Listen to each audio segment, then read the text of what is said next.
You are thinking not as God does, but as human beings do. Brothers and sisters, I think if I could explain one little sentence in this gospel, I'd like to double down on that. Thinking as God does and not as human beings do. If we're honest with ourselves, because we're human beings, we probably all thought like human beings do, but maybe not like God does. You're probably all wondering who I am. My name is Father Richard McNeillie. I'm the Vocation Director here in the Archdiocese. I think you knew that Father Dat used to be the Vocation Director before he came to this parish, right? So I knew him when he first started as Vocation Director because I was in his entering class the first year he started. I always remember him because when he left, we got together as seminarians and we gave him a gift. We bought him a tent so that he could live on the property here. Because he used to tell us these things like, maybe you've heard this, it doesn't matter where you sleep, like, because you're asleep and you're not conscious, so I can sleep in the tent and it won't matter.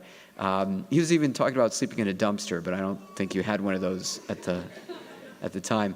Anyway, I don't know if he actually used a tent, if anybody's ever seen him sleeping in a tent, but Father Dat, thank you. Yeah, I'm grateful for the invitation to be here. Father Chris is at a retreat, I think a KYA retreat, and so in order to help Father Dat out, I'm here. But brothers and sisters, I go around the Archdiocese talking to people about vocations, and you here at St. Faustina are no exception. I'd like to bore you to death with vocations, but I mean that jokingly. There's really something good about talking about vocations because it's the purpose of your life. I realize, you need priests. I'm sure somebody said that before, but we're talking a little bit deeper, like doing the purpose, the mission that God has put you on this earth for. That's really good. So let me just go back to this thinking as God does and not as human beings do. Anybody here want to be an obstacle to God? Okay, you passed the first test. Brothers and sisters, none of us do, but it's really hard not to, because if we just think like human beings do, we're going to be an obstacle to God. So what I do around the Archdiocese is I try to tell people that God has a plan for your life, and if you want real fulfillment, you should live the plan. The challenge is I find that so many people already have plans, obstacles to God's plan. And that whenever I try to say, like, hey, God has this great plan for you, most people are like, oh, like a deer in the headlights. Like, I never really thought about that.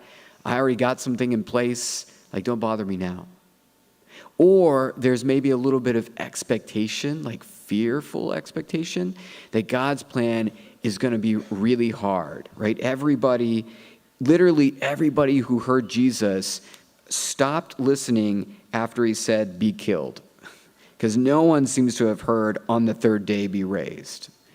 And brothers and sisters, I think when you think of God's plan, people kind of stop with the challenge. Like, oh man, it's going to be hard. Oh, it's probably going to be something I don't want.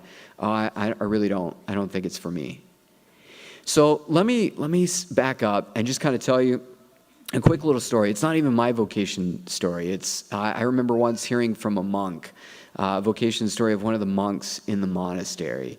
And these are English Benedictines, so this happened in another country. But this man was successful beyond measure. He worked in the financial district in London, and he had built up for himself this life. You have to go to college to be an investment banker. You have to do some work before you get there.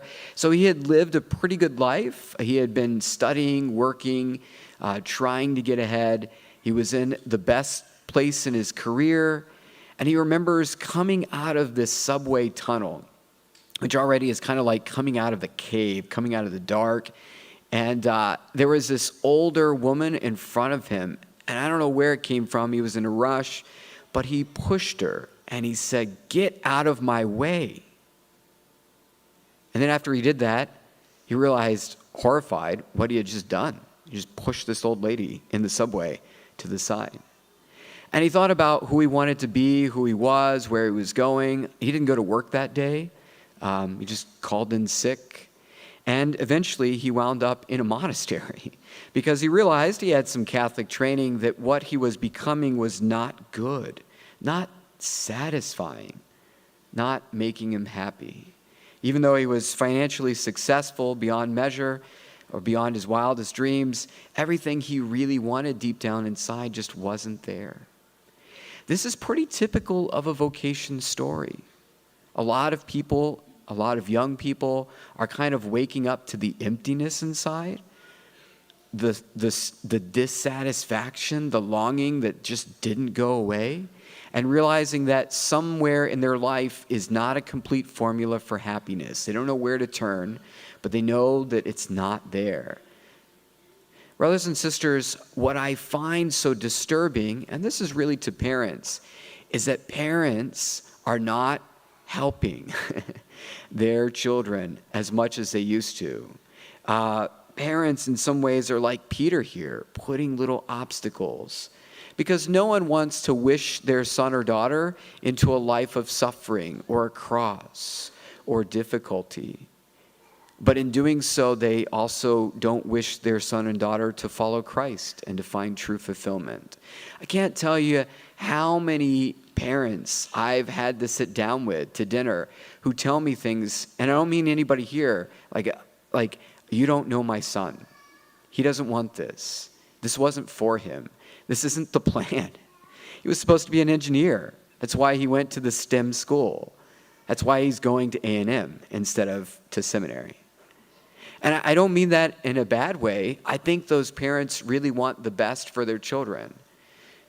In fact, I find most parents either have great plans for their children and expectations because they want something good for them, or I find that parents are on the other side and they have no plans and they just said, look, I just want my child to be happy. Whatever the child wants, I just want them to be fruitful, like their life to be alive. But in that sense, they also give no direction as well. And so, I don't know, whatever their child finds could be bad, like, I don't know, trying to be an actor in LA, like how many times those stories have not gone well. Just look at rehab in LA. They just encourage them one way or the other, but both parents are wrong. And I realize I say this because some of you might be doing that to your kids.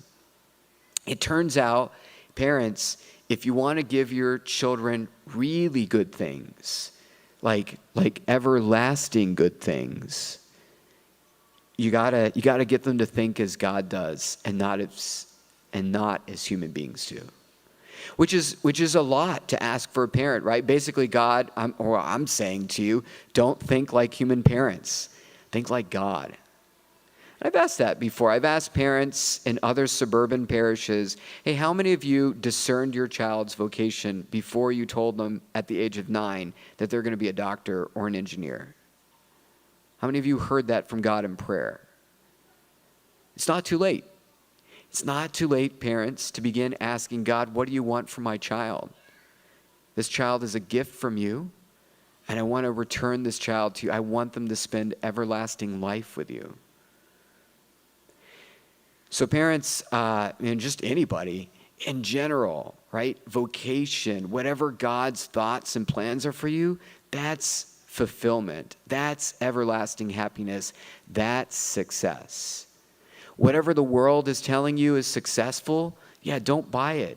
You know it's empty. Most of you have hit the maturity to realize that like the rat race or whatever you're trying to do to get ahead, it's not really working to satisfy those deep inner longings.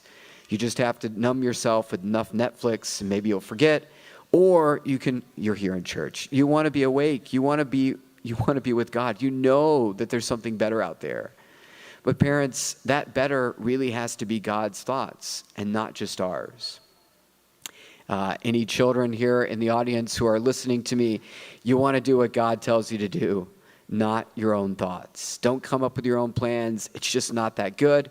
When I was 9, I probably just wanted to eat a lot of cookies and watch a lot of TV. It turns out that makes for a pretty miserable, overweight life. Don't do it. Don't do it. Just listen to God. It's the best way. So, brothers and sisters, I tell everyone in the Archdiocese the same message. Just don't think as human beings do, think as God does. And most people look at me like I'm crazy. Like, how am I supposed to listen to God? But it turns out that's why you're here, to listen to God, like his word, in prayer, in sacrament. God wants to communicate his thoughts, his plans. He clearly did it to Peter. And brothers and sisters, I'll just leave you with a happy note here. I recognize that every vocation has a cross. If you're married, if you're a priest, if you're a non or consecrated person, there's no escaping the cross. But the cross is sacrificial self-gift. It's love. It's the best thing that you could probably wish on somebody. If you knew what Jesus was doing on the cross, Peter would have never said, don't do it. He would have said, thank you. Thank you for saving the world. And brothers and sisters, no one seems to pay attention to the fact that Jesus is going to be raised only 3 days later. The cross is a very short part of his life, and the resurrection is forever.